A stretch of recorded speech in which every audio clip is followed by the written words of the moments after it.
તો મિત્રો, જો તમારા રસગુલ્લા પણ અગર ચાસણીમાં નાખતા જ ફાટી જતા હોય તો આ રેસીપી એકવારથી જરૂરથી ટ્રાય કરવા જેવી છે।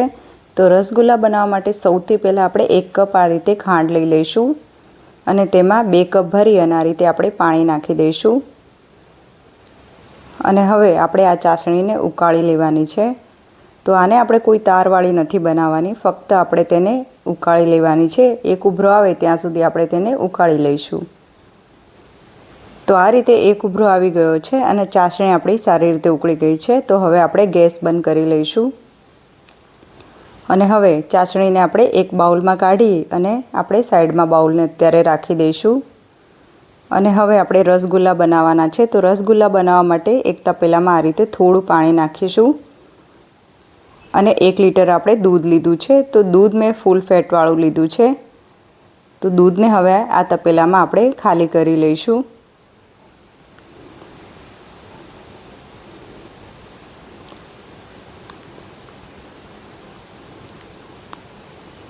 તો આ રીતે દૂધને આપણે બધું જ લઈ લીધું છે અને હવે આપણે ગેસ ચાલુ કરી અને આ દૂધને એક ઉભરો આવવા દઈશું। તો ફાસ્ટ ગેસ કરીને આપણે એક ઉભરો આવવા દેવાનો છે દૂધમાં।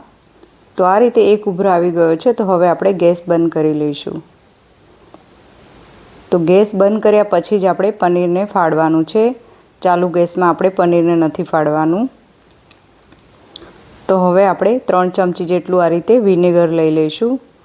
તમારી પાસે અગર વિનેગર ના હોય તો તમે લીંબુનો પણ ઉપયોગ કરી શકો છો અને તેમાં 3 ચમચી ભરી અને આ રીતે પાણી નાખી દઈશું। તો 3 ચમચી જેટલું મેં આ રીતે પાણી લઈ લીધું છે। તો હવે આ જે પાણી અને વિનેગર છે તેને આપણે થોડું થોડું આ રીતે કરી અને દૂધને ફાડવાનું છે। તો થોડું થોડું આપણે 3 થી 4 વાર નાખીએ તો દૂધ આ રીતે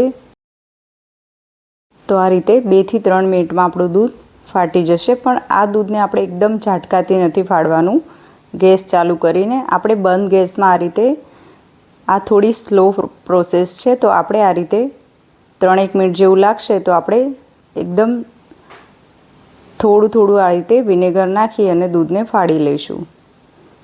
તો મેં બીજી વાર પણ નાખી દીધું છે અને દૂધ આપણું આ રીતે ફાટવા લાગ્યું છે।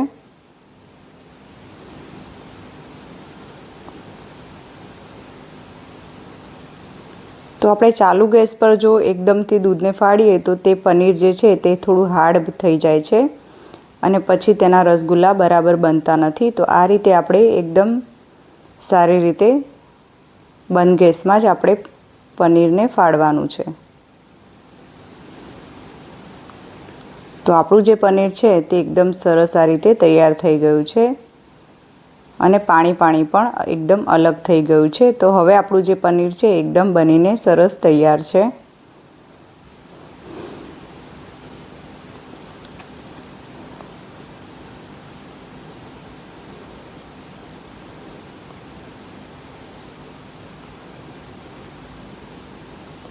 તો હવે આપણે એક તપેલા ઉપર ચાયણી રાખી દઈશું આ રીતે અને તેના ઉપર આપણે કોટન કપડું રાખી દઈશું અને આ પનીરને હવે આપણે છાણી લેવાનું છે।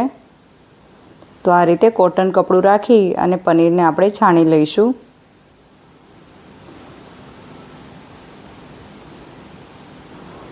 અને હવે આપણે તેમાં ઠંડુ પાણી નાખી દઈશું ઉપરથી આ રીતે। તો વિનેગરનો જે ટેસ્ટ છે તે બધો જ નીકળી જાય। તો આ રીતે આપણે એકવાર સારી રીતે ધોઈ લેવાનું ઠંડુ પાણી નાખીને।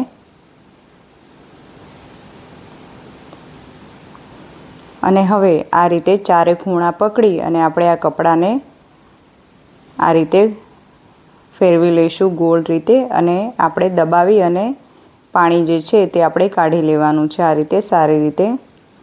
તો 3 થી 4 વાર જો તમે આ રીતે દબાવશો તો બધું જ પાણી પનીરનું નીકળી જશે।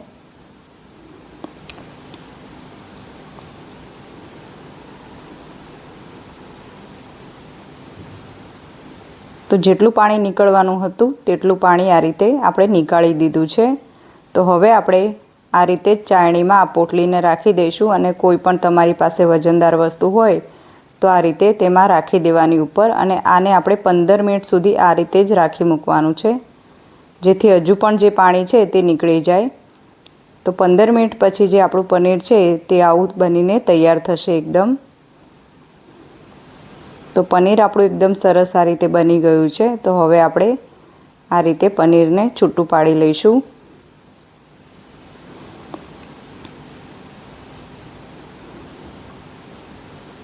અને હવે તેમાં 1 ચમચી ભરી અને આ રીતે હું મેદો નાખી રહી છું।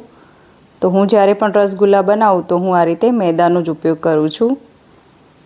અને હવે આપણે હથેળીથી આ પનીરને એકદમ સારી રીતે મસળવાનું છે। તો મેદાને આપણે પહેલાં જ નાખી દેવાનું આ રીતે, જો પછીથી નાખીએ તો તે સારી રીતે પનીરમાં મિક્સ નથી થતો। તો આપણે પહેલાં જ આ રીતે મેદાને નાખી દઈશું તો પનીર અને મેદો એકદમ સરસ સારી રીતે મિક્સ થઈ જશે। અને હવે આપણે આ રીતે મસળતું રહેવાનું છે। તો એકદમ આપણે આ જે ડો છે તે એકદમ સરસ સોફ્ટ બનીને તૈયાર કરવાનો છે। તો આ રીતે મસળવું ખૂબ જ જરૂરી છે અને આ પ્રોસેસને કરતાં લગભગ 10 થી 12 મિનિટ જેવો સમય લાગે છે।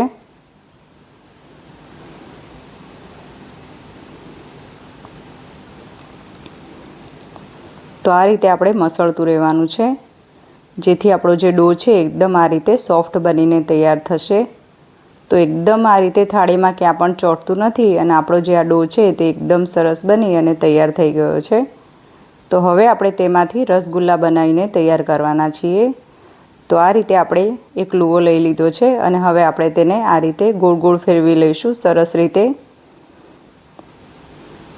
તો આ રીતે આપણે એકદમ સરસ ગોળ શેપ આપવાનો છે અને ક્યાંથી પણ તેમાં ક્રેક ના રહે તે આપણે ખાસ ધ્યાન રાખવાનું છે।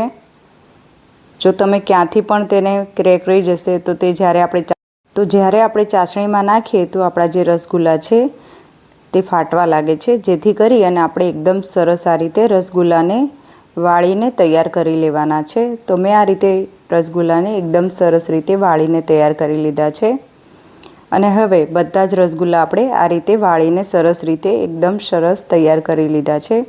તો હવે આપણે રસગુલ્લાને ઉકાળવાના છીએ। તેના માટે મેં આ રીતે 1.5 લીટર જેટલું પાણી લઈ લીધું છે અને પાણીને આપણે આ રીતે તપેલામાં લઈ લઈશું અને હવે તેમાં 1 કપ ભરી અને આ રીતે આપણે ખાંડ નાખી દેવાની છે। તો આ ચાસણીને આપણે બરાબર ઉકળવા દેવાની છે। તો એક ઉભરો આવે ત્યાં સુધી આપણે તેને સારી રીતે ઉકળવા દેવાની છે। તો આ રીતે એકદમ સારી રીતે આપણી ચાસણી ઉકળીને તૈયાર થઈ ગઈ છે। તો હવે આપણે જે રસગુલ્લા છે તે એક એક કરીને આપણે નાખવાના છે અને અહીંયા આપણે ખાસ ધ્યાન રાખવાનું છે કે ગેસની જે ફ્લેમ છે તે એકદમ આપણે ફાસ્ટ જ રાખવાની છે, વચ્ચે બિલકુલ આપણે સ્લો નથી કરવાની। તો આ આખી પ્રોસેસમાં જે ગેસની ફ્લેમ છે તે આપણે ફાસ્ટ જ રાખવાની છે। જો આપણે સ્લો કરી દઈએ તો પછી જે રસગુલ્લા છે તે ફાટવા લાગે છે। તો જે ચાસણી છે તેને આપણે આ જ રીતે ઉકળવા દેવાની છે। તો ચાસણીમાં આપણા રસગુલ્લા આ રીતે ઉકળી રહ્યા છે પણ એક પણ રસગુલ્લો આપણો ફાટ્યો નથી। એનો મતલબ એ છે કે આપણા જે રસગુલ્લા છે તે એકદમ આ રીતે પરફેક્ટ જ બનીને તૈયાર થવાના છે। તો 15 મિનિટ સુધી આપણે આ રસગુલ્લાને આ જ રીતે ઉકાળી લઈશું।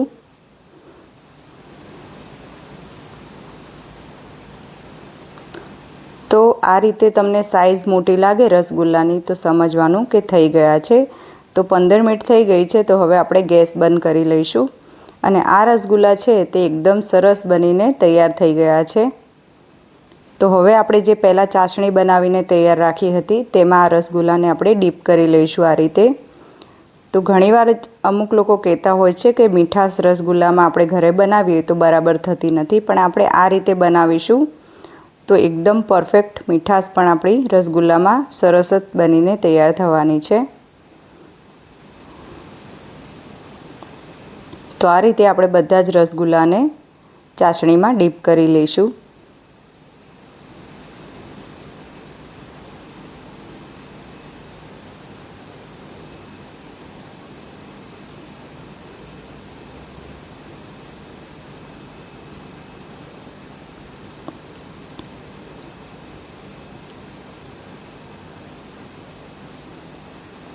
તો મેં બધા જ રસગુલ્લાને આ રીતે ચાસણીમાં ડીપ કરી લીધા છે અને આ રસગુલ્લાને હવે તમે આ રીતે અડધો કલાક પછી આરામથી ખાઈ શકો છો અને તેને ફ્રીજમાં રાખીને પણ ઠંડા કરીને પણ ખાઈ શકો છો અને જો તમને આ રીતે ગરમ ભાવે તો ગરમ પણ ખાઈ શકો છો। તો આપણા રસગુલ્લા બનીને એકદમ તૈયાર થઈ ગયા છે। હવે આપણે એકવાર આ રસગુલ્લાને ચેક કરી લઈશું તો આપણે આ રીતે દબાવીએ છીએ તો ચાસણી જે છે તે એકદમ સરસ આ રીતે રસગુલ્લામાં એબ્ઝોર્બ થઈ ગઈ છે. તો આપણા એકદમ સોફ્ટ અને સ્પોન્જી રસગુલ્લા બનીને તૈયાર થઈ ગયા છે. તો હું જેટલી પણ વાર આ રીતે ડીપ કરી અને આ રસગુલ્લાને દબાવીશ તેટલી વાર આપણી જે ચાસણી છે તે આ રીતે રસગુલ્લામાંથી નીકળશે. તેનો મતલબ કે આપણા જે રસગુલ્લા છે તે એકદમ ચાસણી પીવે છે અને પરફેક્ટ બનીને તૈયાર થયા છે.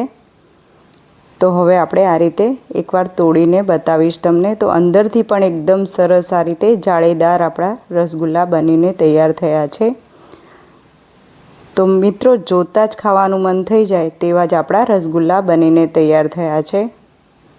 ફ્રેન્ડ્સ, તમને મારી આ રેસીપી ગમે તો લાઈક, શેર અને સબસ્ક્રાઈબ કરવાનું ભૂલતા નહીં. અને ફરીથી મળીશું નવા વિડીયોમાં. જય શ્રી કૃષ્ણ.